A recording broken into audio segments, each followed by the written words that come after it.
Choisis la vie. Aujourd'hui, te sens-tu libre dans ton corps?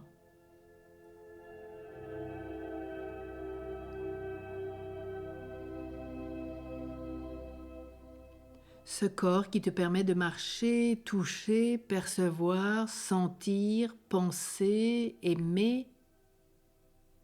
Est-ce que tu lui en es reconnaissant?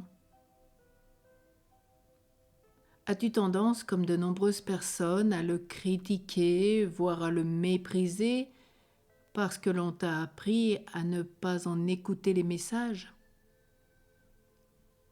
Au lieu de le remercier, lui qui te sert si fidèlement depuis l'enfance, au lieu de l'aimer et de le respecter, trop souvent tu le dédaignes, tu le négliges.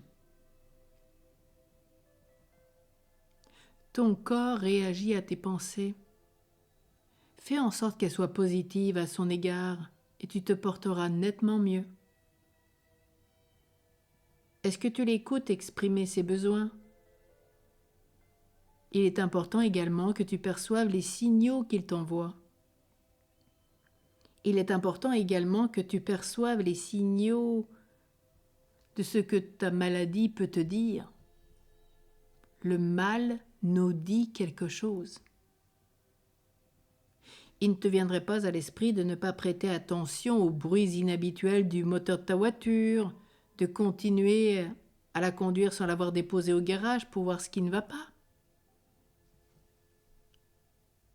Dieu habite ton corps, il l'irrigue, il régénère tes cellules et les irradie. Que fais-tu pour entretenir cette merveille que Dieu t'a accordée?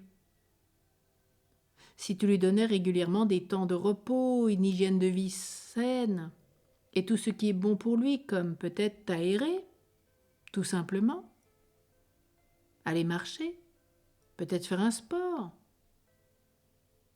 tu te sentirais mieux en découvrant la création. Ton corps a besoin d'aimer, ton corps a besoin de contact physique.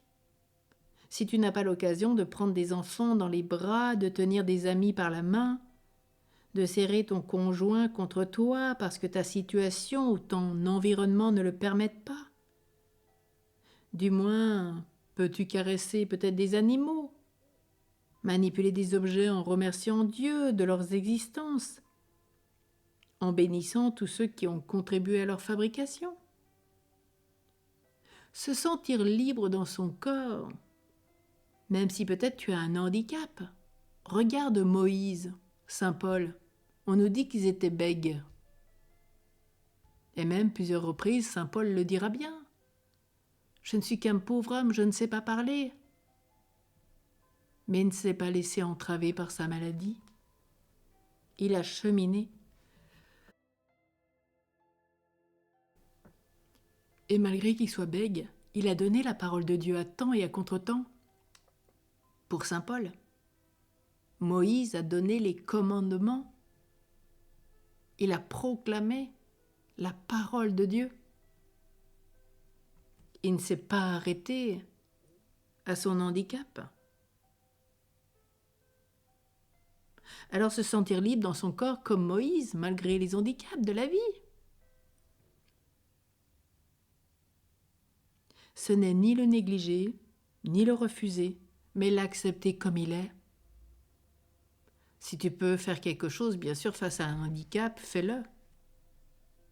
Mais si tu ne le peux pas, apprends à vivre avec, comme Moïse, comme Saint Paul. Pas plus que de l'exalter en te souciant d'une manière excessive de ton corps, de tes muscles, de ta beauté, ta minceur, je ne sais quoi de ta beauté. Être bien dans son corps, c'est s'en occuper comme on le ferait d'un petit enfant. Prendre soin de l'être qui nous est donné, comme avec ceux qui nous entourent. C'est entretenir avec eux des rapports harmonieux d'amour. Alors comment vis-tu aujourd'hui dans ton corps? Te sens-tu libre? Sinon, prie Moïse, prie Saint Paul et tant d'autres saints qui avaient des handicaps et qui ont très bien vécu avec et qui sont devenus les merveilles de la parole de Dieu. tu vois que d'un handicap, on peut en faire une force. Les deux grands témoins de la parole de Dieu, qui est Moïse avec la Torah, Saint Paul dans toutes ses épîtres, c'est les plus nombreuses de la parole de Dieu, et ils ont proclamé, malgré l'handicap, pour montrer qu'avec Dieu, tout est possible si tu l'acceptes. Il peut faire d'un mal un grand bien.